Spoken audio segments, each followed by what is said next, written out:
Channel 4 phone me. You know what I mean? Every time there's a big fight. You know what I mean? Sky News, not Sky Sports, Sky News will phone me.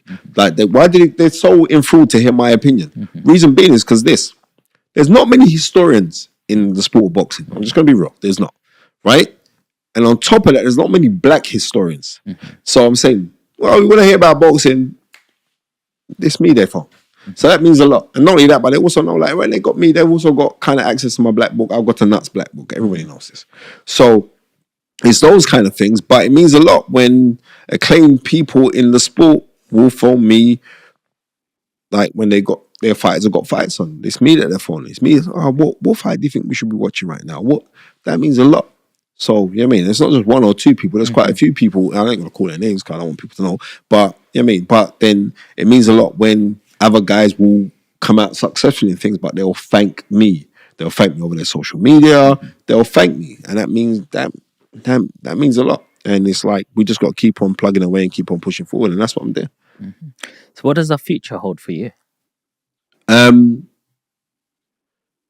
future ain't even bright. It's not. It's so bright that you'll be blinded by it. The future for me is for me to constantly keep on improving as who I am as an individual, right? And not to be lazy. And I know, like, on certain things you can be lazy because you can get accustomed to thinking like, oh, I made it now and blah. It's not the case.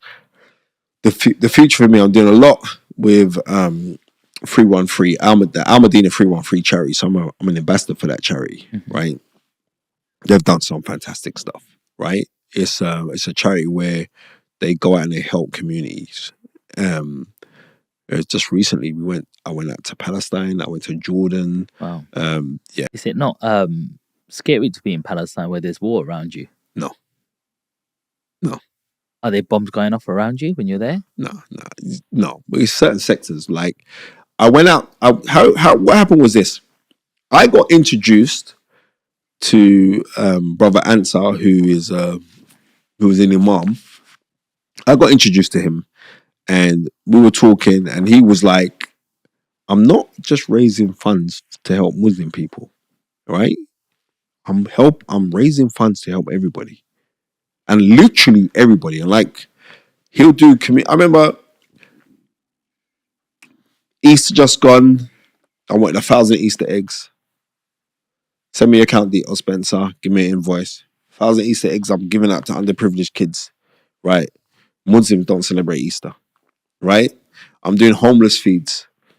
Brother Ansar, you know what I mean? I'm doing this homeless feed. All right, get all the food, get it all done, and all the rest of it. I'll get it sorted for you. That's what he does. Sends it in for me. I went to Jordan.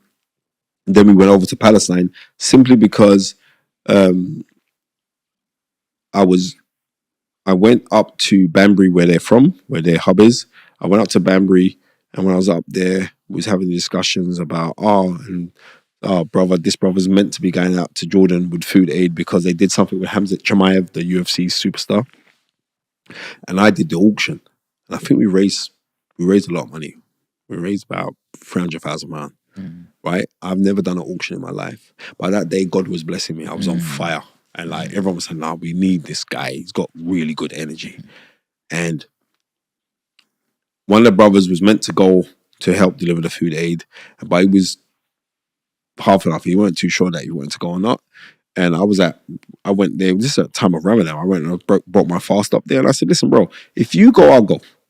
He goes, "Wow, but you're Spencer Fearon." And I said, "If you go, I'll go, bro." Right? And I must have rang the man on the Monday. I said, "What are you doing?" He said, "I'm just thinking about it, brother."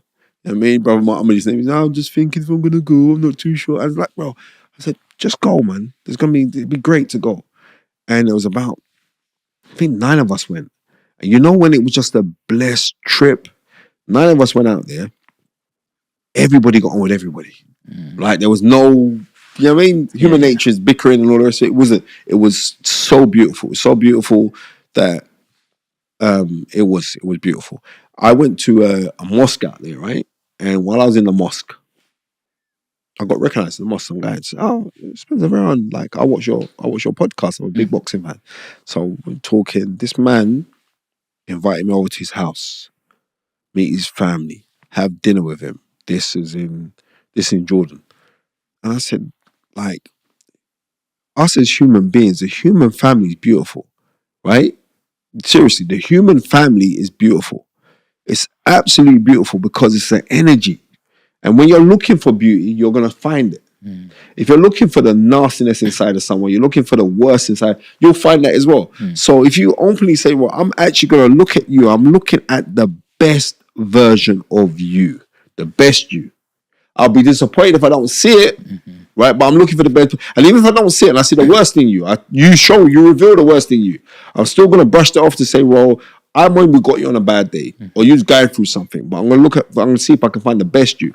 When I was out there, when I'm saying like going out to Palestine changed my life, even like on my way back on the plane, when I was on my way back, like a couple people were recognizing me and I saw a brother who I haven't seen since he's been a little nipper, right? Nabil, who's now a big man now, happily married, children, everything. But he said, yeah, I just bought a food package aid out as well. Like the containers are like 50 grand. And he personally bought one for 50 grand. I'm not talking like business, but I'm telling you, that's what he did. And I thought this is just beautiful. But when it comes to the 313 charity or the Al Medina, right now, a lot of the stuff that I'm doing is for them to promote the stuff that they're doing. They're just Al Medina 313. They've got an app now.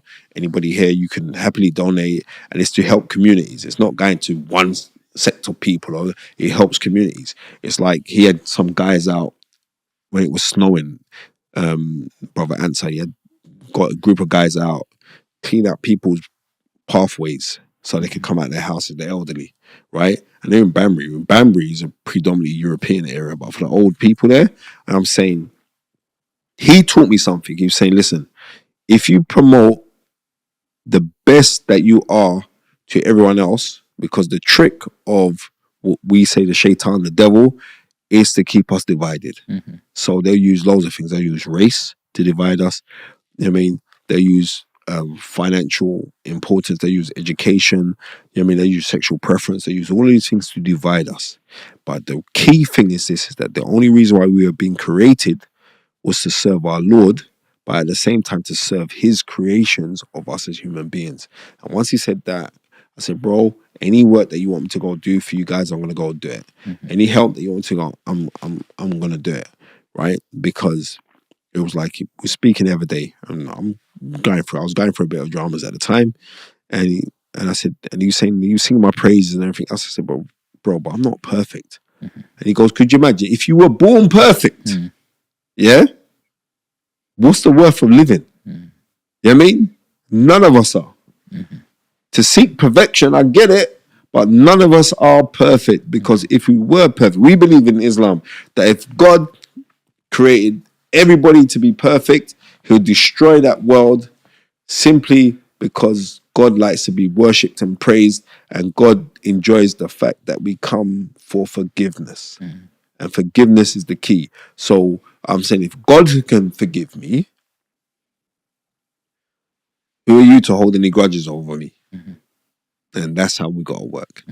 Nice words. Nice way to finish this podcast off, really. Is there anything final you'd like to say on this podcast to the people at home? No, it's bar the fact that to spread love.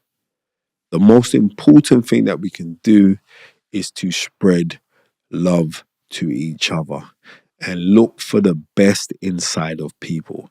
And sometimes you got to look a little bit harder for certain people, but look for the best inside of people. And then also have to remember that forgiveness is key, right? But what you think about, you bring about. So if you walk with purpose, you're going to collide with your destiny. We are destined for greatness.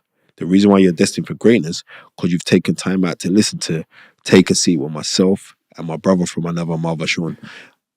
Just keep it tuned to this channel, because this channel, I'm really enjoyed this. Peace, two fingers. This is Spencer, the Knowledge Fearon, on Take a Seat with the superb Sean Len. And what's the best way for people to follow you?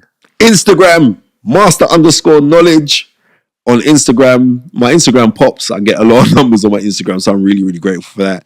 And also, you can get me on Twitter, or it's X now, isn't it? You can get me on Twitter with Spencer_Fearon. But the easiest way to get me is through my Instagram. You get me on the Instagram, and then it's fabulous.